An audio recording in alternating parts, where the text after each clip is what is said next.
So as we talk about social justice, one of the things that we have to include in that conversation is our built environment, because it's through our built environment that many of these issues are either perpetuated or resolved. So today I'm going to speak with you about some of the things that Erie Arts and Culture is doing to address some of the inequities that we see in the city of Erie, and in particular in the built environment within the city of Erie. And that initiative is called Purposeful Placemaking. It launched last year, and it's a partnership with Erie's public schools, and it's received the support of many in our community, including the City of Erie, the United Way, the Erie's Public School Systems, the Community Foundation, and others. So when we're talking about the built environment and we talk about placemaking and public art, one of the things that we talk about is aesthetics of place. And the reason why aesthetics of place is important is it's often what creates those emotional bonds between people and the places and spaces that they occupy. So in 2012, the Knight Foundation, which is a national foundation, did a study of 43,000 different individuals in the United States about what was it that helped establish those emotional bonds between the places that they occupy. And it's easy to think that things like public safety or public works or the strength of the economy are the lead contributing factors. But what they actually found was it was aesthetics of places.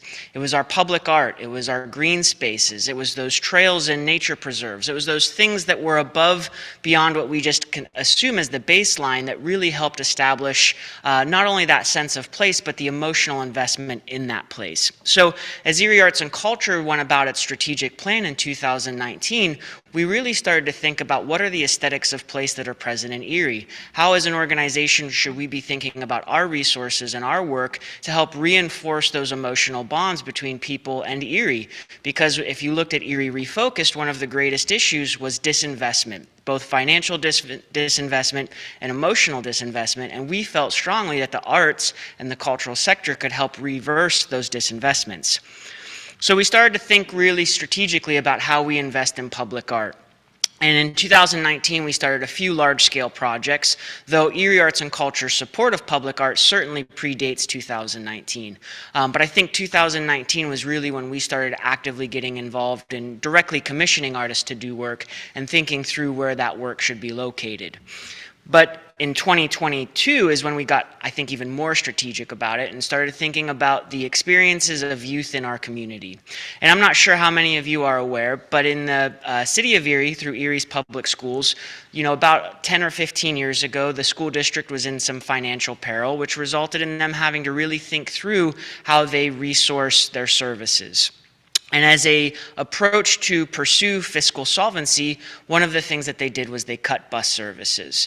So if you are a student living in the city of Erie and you attend one of the schools in Erie's public schools, if you live within 1.5 miles of the school you attend, you're no longer provided bus services.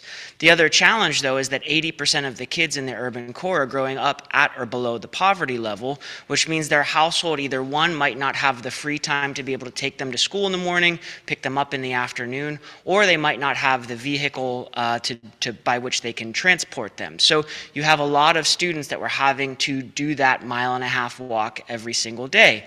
And that started to affect attendance policy, or attendance and performance at schools. Kids did not have proper shoes, they didn't have proper coats, they were maybe leaving the house without proper meals in their stomachs, and that just overall impacted the performance of students at school and their learning experience.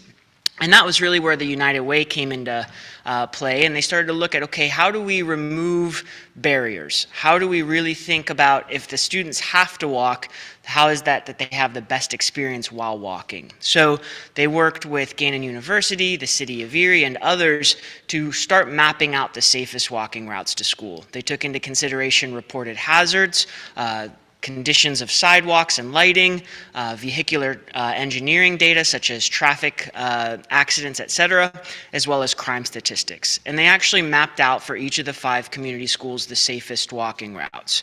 The challenge is once the routes are identified, how do you make the public aware of them? And that's where wayfinding comes into play. It's the visual indicators that let you know that you're on those walking routes. So here's some of the statistics related to the conditions of disrepair. I'm going through this relatively quickly today because normally this presentation is about an hour in length and we only have about 20 minutes today.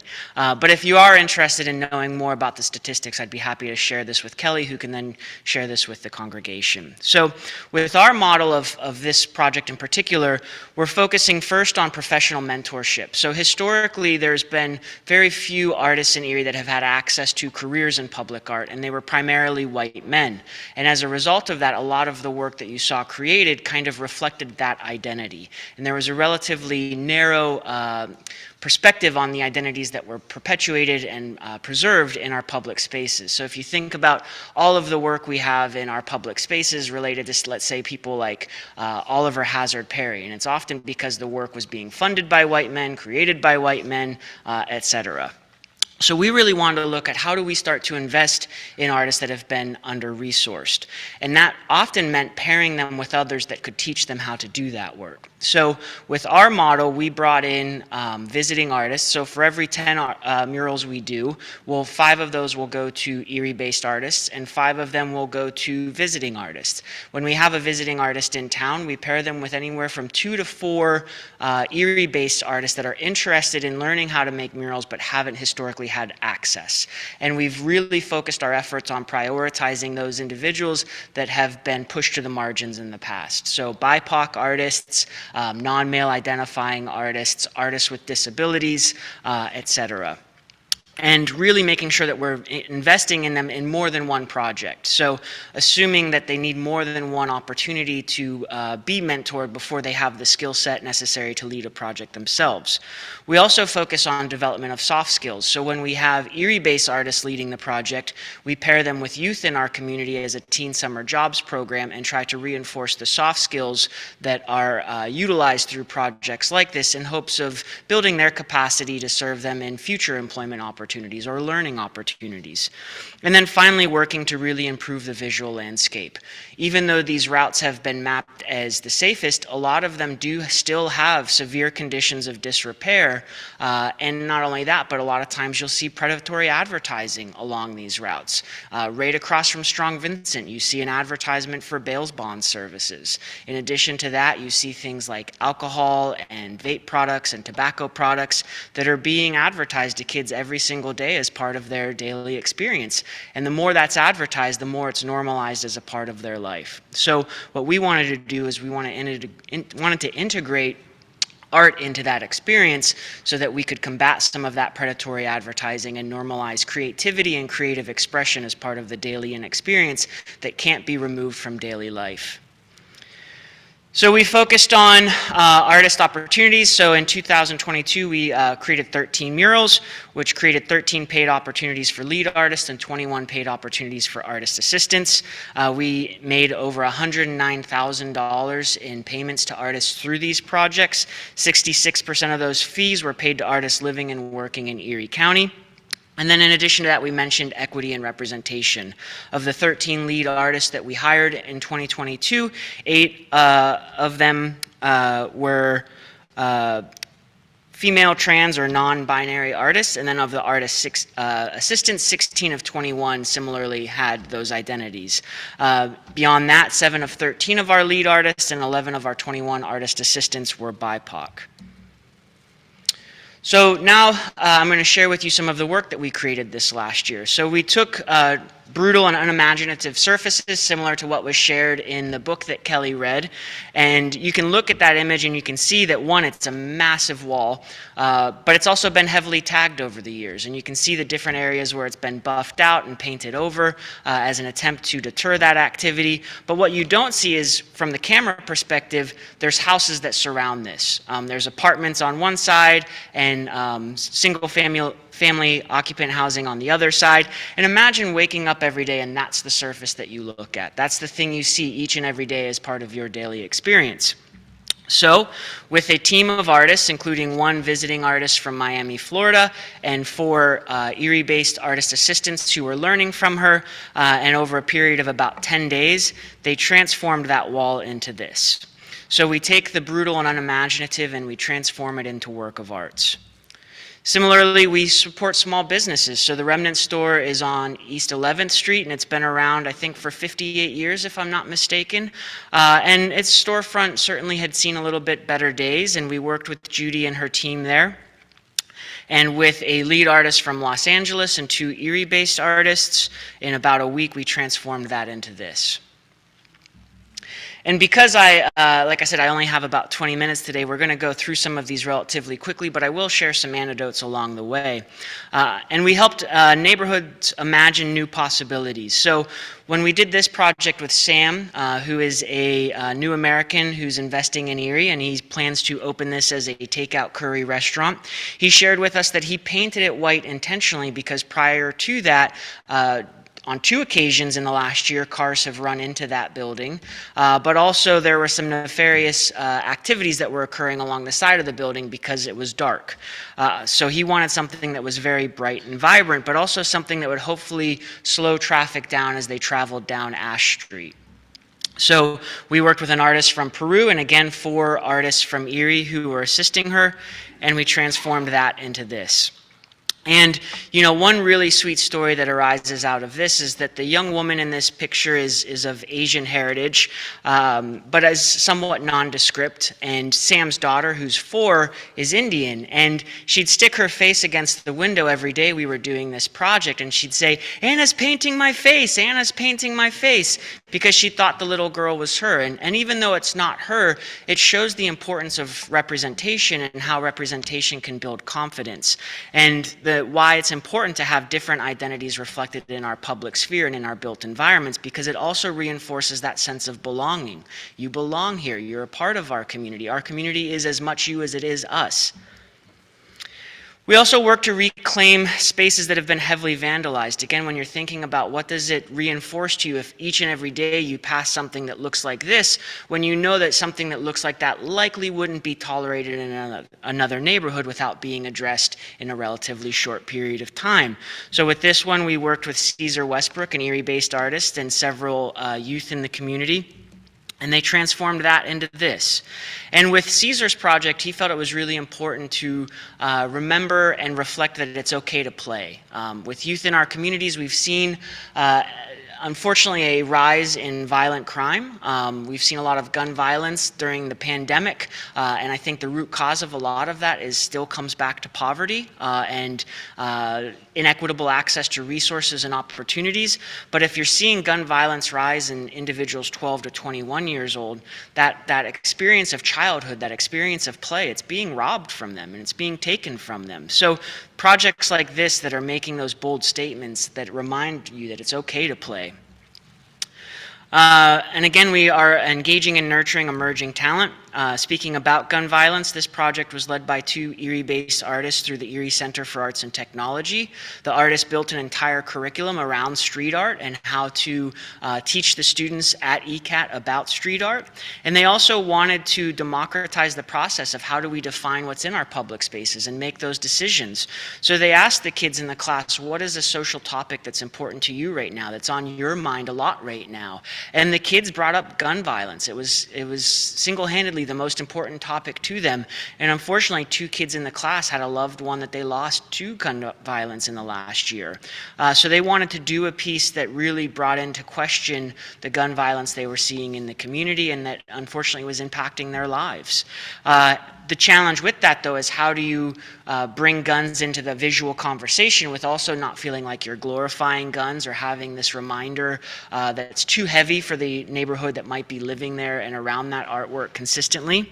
But I think that the children in that project did a remarkable job of handling it with a high degree of maturity and creating something that really promotes peace over violence. So you'll see the guns at the bottom, but they've been tarnished and they're in forget-me-nots. They're tangled in forget-me-nots, and you have the dove in front of it. So I think that those kids, and again, these are middle school students and high school students that have led this project, and they came up with the theme, they came up with the composition, they came up with the imagery, but now every time they also walk by this, they have a sense of ownership in the community and in the neighborhood because they're actively participating and shaping it.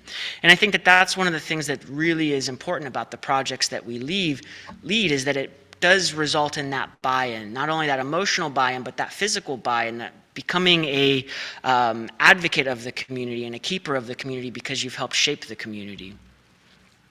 So we also wanted to work to recognize that places for community gathering comes in many forms. So again, when we talk about social justice in the built environment, oftentimes it's within the built environment that our most important conversations occur. And sometimes we have thoughts and assumptions around what spaces where those conversations occur look like and what types of places they are. And oftentimes we think of them as more formal spaces, but one of the things that we do consistently find is that places like barbershops are where some of these most engaging and important conversations are occurring. And coincidentally, 3 of the buildings that were painted this year through this initiative were barbershops. And this barbershop in particular, Atkinson's Barbershop, was a project led by Antonio Howard, who I believe has spoke here in the past about his work as a community artist and a muralist. But he really wanted to focus on intergenerational conversations. So he was out there for a couple weeks at a time and would always invite people to paint along with him because Antonio's belief is that nothing can be done that can't be undone. So anytime someone steps up to the project with reservation saying, I'm not an artist, I can't contribute, he's very quick to put a brush in their hand and get them to add paint to the wall and show them that, you know, texture can be added over time and things can be better defined over time and that the initial mark you make might not be the finished mark that's on that wall. But he is very inclusive in that process. And that transformed that to this. And what you don't see again in this picture is that there's an adjacent wall in a vacant lot where he started to write down the names of community leaders. And most of those leaders are above a certain age, but he's left a part reserved where the future leaders of tomorrow's names can be added. So part of the goal and the objective is how do you incentivize kids in the neighborhoods, teenagers in the neighborhood, young adults in the neighborhood, thinking about the actions they should be taking and the ways they can be contributing to the neighborhood so that their names can similarly be added to that wall along with the other names that are presently there. So we also work to try to create wow moments. So when I first moved back and I was starting to gauge our stakeholders and where we're at in, kind of the assumptions and expectations and aspirations of our community, one of the questions that I consistently asked people was, what was the last thing that wowed you? Because I felt like that gave me a good baseline. But we really try to find ways to wow people in their daily lives. So with this project, we worked with Alex Ann Anthis, and they had 2 artist assistants here, and this is along East Avenue, and they created this project. And one of the things that was interesting about this building in particular is that the building where it's located used to be a movie house, a movie theater in the early 1900s. So this piece pays homage to the early test symbols that you would see and test patterns that you would see when color digital work started to come into place. Again, another barbershop and creating opportunities for folks to come together. So this is on East Lake Road. And it was an Erie-based artist who led this project and continued to have community members show up each and every day to contribute. And it's actually led to us hiring new artist assistants by way of the people that we met organically through these projects. So Jazzy, who you see in the bottom left, and then Brian, who you don't see in these images, have both gone on to be hired to be assistants in other projects as well. And the great thing about Jazzy in the bottom left, she has the black hat on.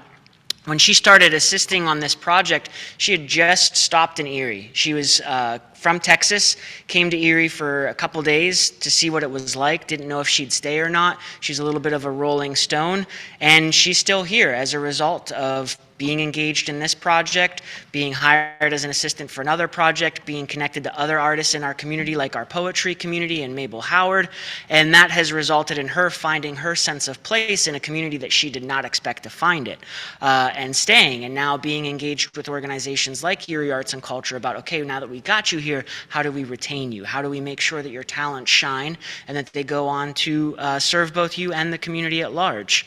So this was the project they created, which serves as a bit of a word search. It's right across from an elementary school, and Jason wanted to use this to help students identify shapes, colors, letters, and then think about how those letters can be placed together to spell different words. This is another project that we did on 11th and Parade with an artist from Los Angeles, and again, 4 Erie-based artists as assistants.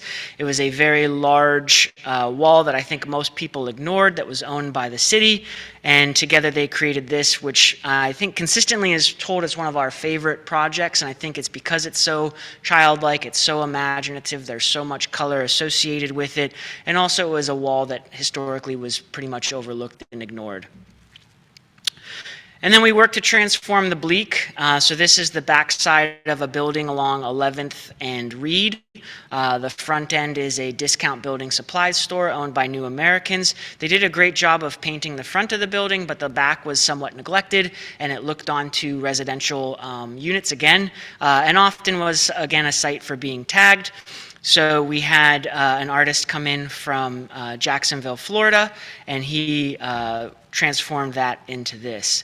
And with this piece in particular, the first day we were out there getting a feel for the neighborhood, 2 kids popped by. We asked them what their favorite animals were. One said a tiger, the other said a dolphin. So we thought about how do you merge those two together, and a salamander felt like the emergence of those two.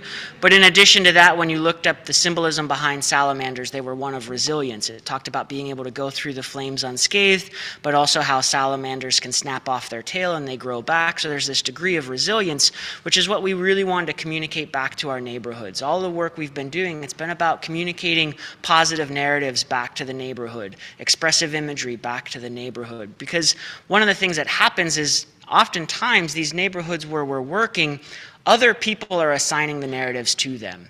It's not they themselves that are calling themselves at-risk youth or impoverished communities, right? They're not often using those narratives and those descriptors when talking about themselves. But it's funding organizations, it's nonprofit organizations, it's folks that live in other communities that are applying that language when talking about them. And if you hear that time and time and time again, I think it tends to tamp down your self-confidence in what you think is possible. So for us, we really are mindful of the language we use when applying and speaking about these neighborhoods, but also really being mindful of the imagery that we create when in those neighborhoods, because again, we want it to be things that add vibrancy. And we do a lot of community engagement to help inform certain imagery. We typically try to have our artists lead with a concept, but then engage the community around questions that help determine some of the imagery. But time and time again, the one thing that we consistently hear in all of the neighborhoods that we engage is, I don't care, I just want color. I want something bright. I want something vibrant. And I think that we've really made sure that we deliver on that. We've also provided alternatives to boarded up windows. We have a lot of boarded windows in our community, and those all have the opportunity to serve as, platforms for artwork. So Sarah Jacobs is the artist that led this project. She also worked with an artist assistant. Sarah had just moved to our community from Pittsburgh, and again was looking at how does she get engaged in the art scene here, and she created this work that was then installed over the windows. And there's another level of the artwork, but I couldn't get it into the frame of the photo.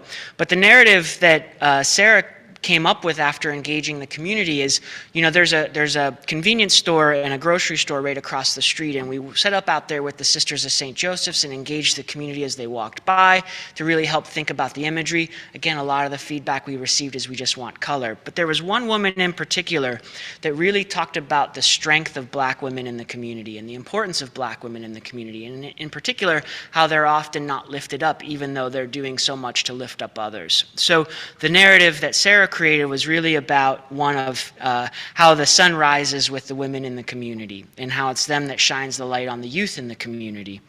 And it's been quite well received since the creation. Here's one of the last ones that we did. We finished it up just at the tail end of October, beginning of November.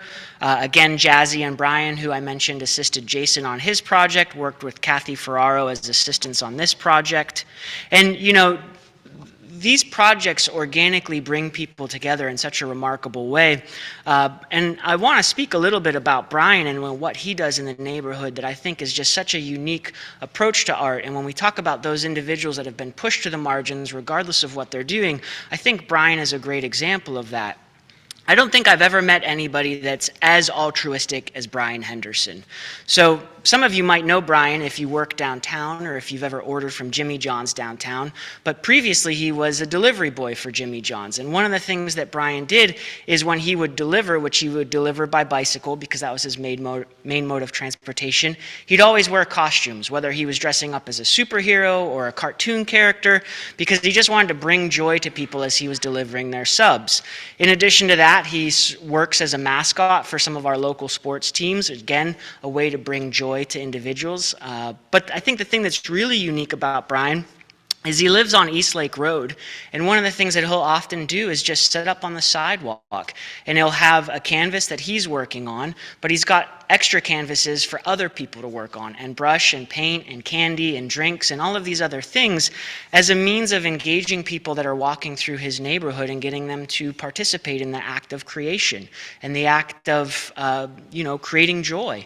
And he's always so supportive when someone chooses to join him in that process. So, Brian's someone that you'll likely not see his work hung in an institution. He's probably not going to receive any, prestigious juror awards for his work, but he's out there hustling and grinding and doing this for the love of the community and the love of the art. And historically, if he would have applied to an organization like Erie Arts and Culture for support, there probably wasn't a lot of areas for us to really think about how do we support him through our grants, through our fellowships and other things.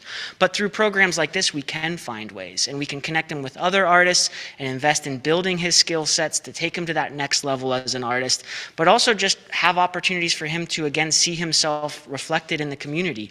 He's assisted now, I think, with 3 different murals, and being able to walk through the neighborhood and share that he's assisted with those projects, again, fills him with, I think, a sense of pride.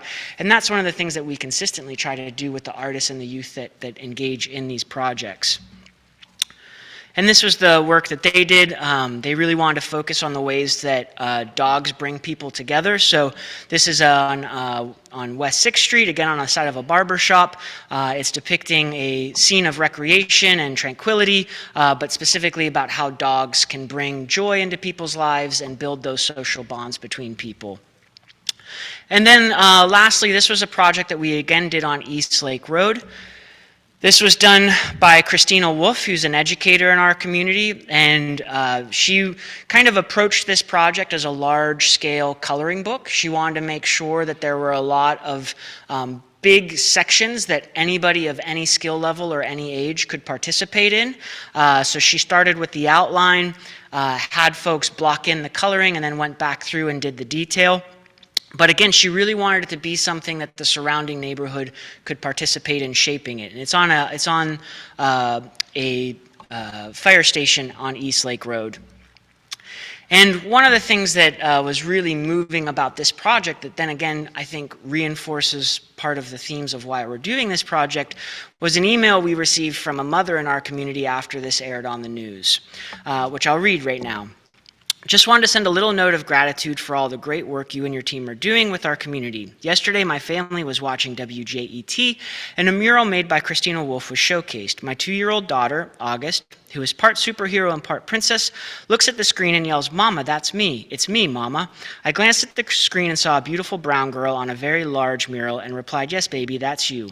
Living in a community and neighborhood where we don't see much representation can be hard raising 4 brown children where they don't see themselves represented in the art they consume, the entertainment they watch, or even in the teachers who teach them. My daughter saw herself yesterday depicted in the most beautiful way, happy and free. And again, that's part of what we're trying to do is as kids are having to walk these routes to school, how are we lifting their spirits to carry them that 1.5 miles? I don't think that we're naive enough to think that the murals are going to solve all of our community's issues. They're certainly not going to solve the poverty that's present there. They're not going to restore bus services to the youth that are presently having to walk it. But what we are doing is that we're bringing attention to the issue. And I think that that's one way that the arts can serve in this form of social justice and raising awareness of issues that need to be talked about, that need to be resolved, that need to be better invested in. So one of the things that I think we're doing is beyond just the wayfinding that we're doing by way of creating the murals and helping children recognize when they're on the walking routes, is we're raising awareness of the issue. And hopefully through raising awareness of the issue, there more people are coming together to talk about the issue and how to resolve the issue. So that's really the work that we're doing here, and what you can expect in 2023. So when we started this project, we had the goal of 50 murals over 2 years. The first year, we started somewhat late in the process because we didn't get our preliminary funding until May, which meant we started in June, but we did create 13 murals that year, and we have 37 murals left for this upcoming year. Those 37 murals will result in 73 plus paid opportunities for artists who live and work in our community, which again is a form of economic development in our community, but also how to retain talent and population in our community, because if we're not serving the artists in our community, if we're not supporting the artists in our community, those that have the ability will leave our community and likely go elsewhere. So it's really important that we do invest in that talent. And of the 73 paid opportunities, our commitment is that 74% of those opportunities will go to Erie-based talent.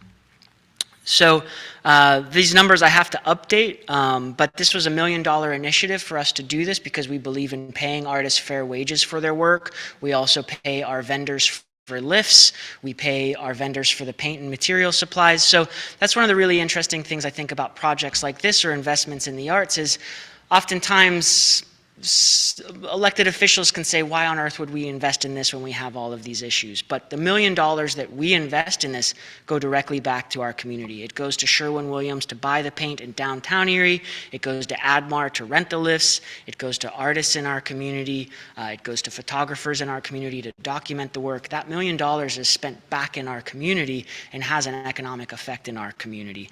But the other thing is that Knight Foundation found that when you have aesthetics of place, it's the #1 thing that contributes to increased GDP of an area. It increases the investments in that area. And we've already seen that through many of the projects that we've done. When we've done a project, we've seen around the site of that project additional investments be made. Sometimes small-scale things like just better lighting installed.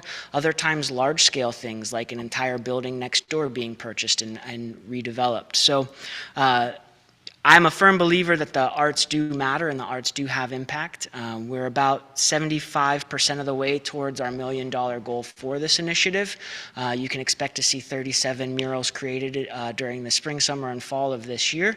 And if you'd like to contribute, we welcome gifts of that, and you can make a contribution to Erie Arts and Culture to do that. One last thing that I'd like to do quickly before I step down for today, when we talk about social justice and investments in public spaces and how the arts can contribute to that, I do want to recognize that recently the Erie community lost an individual named Rudy that we contributed a mural to several years ago. And with that project in particular, it was coming at a time when everybody was talking about the redevelopment of downtown Erie and the folks and organizations that are redeveloping it, whether it be the EDDC or Gannon University, et cetera. And one of the things that I'm personally very adamant about is making sure that development doesn't occur without displacement. And in communities across the nation, when you're oftentimes seeing large-scale investments into a community, development in a community, oftentimes that does lead to displacement, gentrification, et cetera. It's those investments are being made for a specific population that's intended to be attracted there versus the population that's presently living there. So one of the members of this church, Brian and Linda Graff, actually contributed generously to a project that we did in 2019 that was a 9-story mural on Methodist Towers at the location of 8th and Sassafras Street. And it was really important that we depicted a member who lives in Methodist Towers. So if those who aren't familiar with Methodist Towers is a high-rise living unit for individuals who are below a certain economic level, as well as typically individuals that are either senior citizens or living with a disability. So when the artist came up from Miami, again worked with 2 Erie-based artists as assistants, he sent me out there to take pictures and meet a lot of the residents. And I think we probably documented about 2 dozen, 3 dozen of the residents that live there. And we wound up going with Rudy. And Rudy was originally from Philadelphia. He moved to our community, I think 20 or 30 years ago. When he was in Philadelphia, though, he was involved in some activity that later in his life he moved away from, but that activity led to him being shot in the face with a shotgun and blinded. Now he was in his 70s, so he was a senior citizen, African American, living with a disability, living below the poverty level. Oftentimes, different aspects of identity that are heavily marginalized, pushed out of the conversation, pushed out of the picture, and typically not who you're thinking about when you develop a city. So for us, it was a very strong statement in social justice and belonging, saying, as we think about the development of the city of Erie and downtown, we have to think about individuals like Rudy because they belong in the city, they belong in downtown just as much as anybody else. But yeah, unfortunately, Rudy passed away about 3 weeks ago. But his family did reach out to us to talk about how important that project was to him and thank us for that. So I do want to take a moment and recognize the loss of Rudy in our community and the importance of public art in our community. I don't know if that was 20 minutes or not. It's hard when you're doing something that you're so used to and you usually have an hour and you're like, okay, I got to rush through it, but you don't want to rush through it too much. The other thing that I'd like to mention before I step down is, if I'm not mistaken, I think I saw on the sign that it's Al's birthday today, and I'd just like to thank Al for always being someone who is either fighting the good fight or supporting those that do fight the good fight. So thank you for your commitment to that and everything that you've done, Al, including being a strong supporter of Erie Arts and Culture.